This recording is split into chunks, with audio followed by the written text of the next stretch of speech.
Nako, ito na nga mga sangkay. Itong bansang Iran, itong leader ng Iran, mga sangkay, nagsalita na po. Kaugnay sa plano ng Israel na all-out attack. O, biglang pag-atake itong mga sangkay na gagawin ng Israel anumang oras. Ngayon, may mabigat daw pong mensahe ang Iran. Handa nga ba ang Iran na makipagdigmaan na ng all-out laban po sa Israel?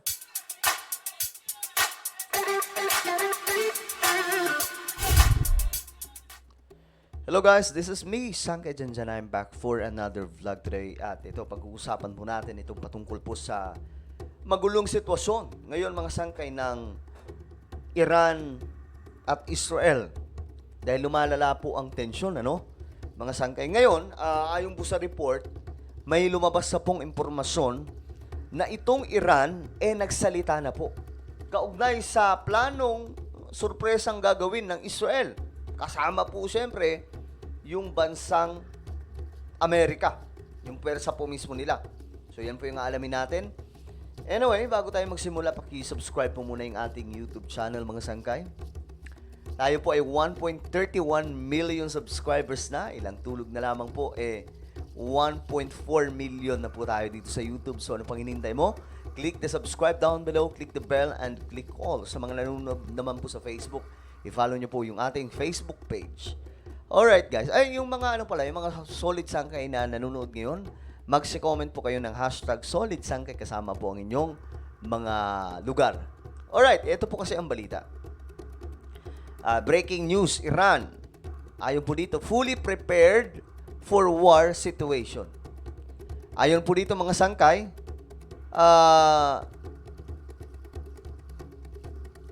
sabi dito,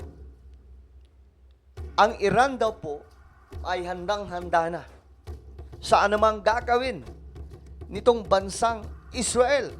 Just in case mag-all out na pag-atake po ang Israel, ready na daw po ang Iran. Up to now, ilang araw na po ang nakalipas mga sangkay. Simula po nung ginawa ng Iran ang biglaang pagpapalipad ng napakaraming missile sa Israel, wala pa rin pong ginagawa ang Israel. Pero ayon nga po sa mga lumalabas na report, may gagawing malala ang bansang ito, itong Israel. Well, tingnan po natin, ano nga ba itong sinasabi ng Iran? Begin this broadcast with some breaking news coming into our newsroom at this hour, and it's from Iran. Okay, breaking news ito mga sangkay ha. Ngayon lamang, ang Iran ay nagpadala daw po ng strong message laban po sa Israel. And as Iran is preempting Israel's retaliatory strike, Foreign Minister Abbas Araghchi said that his country is fully prepared for a war situation while insisting that his government wants peace. Okay, so ayan. Ayon po dito sa mga opisyal ng Iran, ang kanila daw pong bansa o kanilang puwersa ay ready. Handa daw po mga sangkay sa isang war situation. So kung sakali na aatake na po itong bansang Israel, ayon po dito, papalagan po nila mga sangkay. The statement by Iran comes hours after Iran said there are no red lines when it comes to defending itself and its citizens in its fight against Israel. Once again, this is breaking news we are receiving in our newsroom at this hour, and it comes from Iran. And the foreign minister of Iran has said that his country is fully prepared for a war situation while insisting that his government wants peace. The statement by Iran comes hours after Iran said there are no red lines when... Okay, so ayan, klarong-klaro po mga sangkay ha. Napaka-iksing mensahe. Pero ito po ay malaking message laban po sa Israel. Dahil pagpapakita po ito ng katapangan ng bansang Iran na kumbaga hindi kami takot sa inyo. Kumbaga pinaninindigan ng Iran mga sangkay ang kanilang ginawa na pag-atake na karaan lamang. Pangalawang beses na po ito na ginawa ng Iran laban po sa Israel. At ang Israel ngayon mga sangkay ay umaharap po sa 7 mga kalaban na nakapalibot po sa kanila. Just imagine. O, kung titingnan po natin yung bansang Israel, mga sangkay, napakaliit lamang. Kung titingnan po natin itong bansang ito, napakaliit lamang mga sangkay kumpara dito po sa Iran. Eto, tingnan natin. Kung titingnan po natin ang mapa nila mga sangkay, eto po.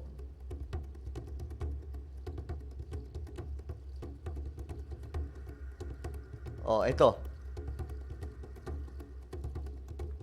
Ito po yung mga sangkay. Tingnan po natin. Ito po yung Israel.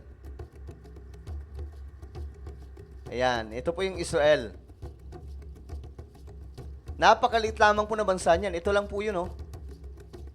Ito naman po yung Iran. Kung titingnan po natin, napakalawak po ng Iran. So, kahit pa sabihin nating 5 Israel ang ipasok sa Iran o 10, napakalaki pa rin po ng Iran. Napakalaki pa rin po ang bansa, no? Ayan po mga sangkay, check po natin. Ito po yung Iran. Ayan. Ito po yung kanilang syudad, mga sangkay. At ang Israel naman, ito. Ito naman yung sa kanila. Ngayon, mga sangkay, ano nga ba ang mangyayari kapag talagang tinuloy po ito ng Israel? Itong kanilang pag-atake, kasi ang sabi po nila, isa sa tatargetin ay yung mga pasilidad na pagawaan po ng mga armas nitong Iran. So, ano mangyayari mga sangkay? Alam nyo, malaking gulo yan sa Middle East. Kasi magiging all-out war po ito eh. Kaya nga sabi po ng mga analyst, possible daw po talaga na humantong sa ikatlong digmaang pandaigdigan. At remember guys, ang Pilipinas ay kaalyado po ng Amerika. At ang Amerika ngayong mga sangkay, ang US, ay all-out na tumutulong sa bansang Israel. Nabalitaan nga po kanina lang mga sangkay na ang Amerika daw po ay magpapadala ng kanilang mga matitindinang mga pandigma sa Israel. So just in case puputok na po ito, I don't know kung ito po ay Cold War, panibagong Cold War era, or panibagong Third World War. Kasi siyempre mayroon pong China, ang Iran, mayroon pong Russia, mayroong North Korea. Itong Israel naman, mga sangkay, mga bansa naman po ito sa West, which is malalakas din po, gaya ng Amerika. Yang Amerika, mga sangkay, number 1 po sila eh.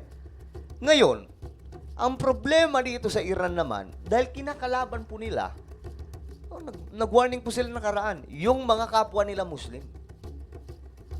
Winarningan po nila eh, na mukhang haatakihin din daw po nila, kagaya po ng Saudi Arabia, UAE, yung Qatar, mga sangkay, Jordan, marami pa pong mga bansa dyan sa Middle East.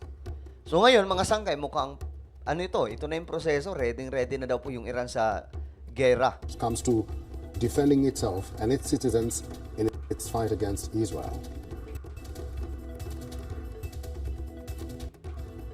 ما کاملا برای یک وضعیت جنگی آمادگی داریم از جنگ نمی‌ترسیم. Ayan o mga sangkay, we are fully prepared for a war situation. We are not afraid of war, but we do not want war.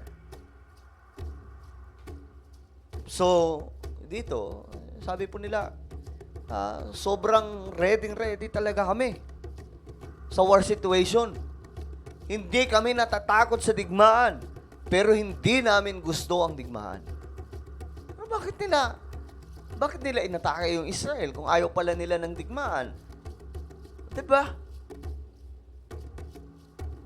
Tuloy natin kasi sabi po niya, we want ولی خواهان جنگ نیستیم.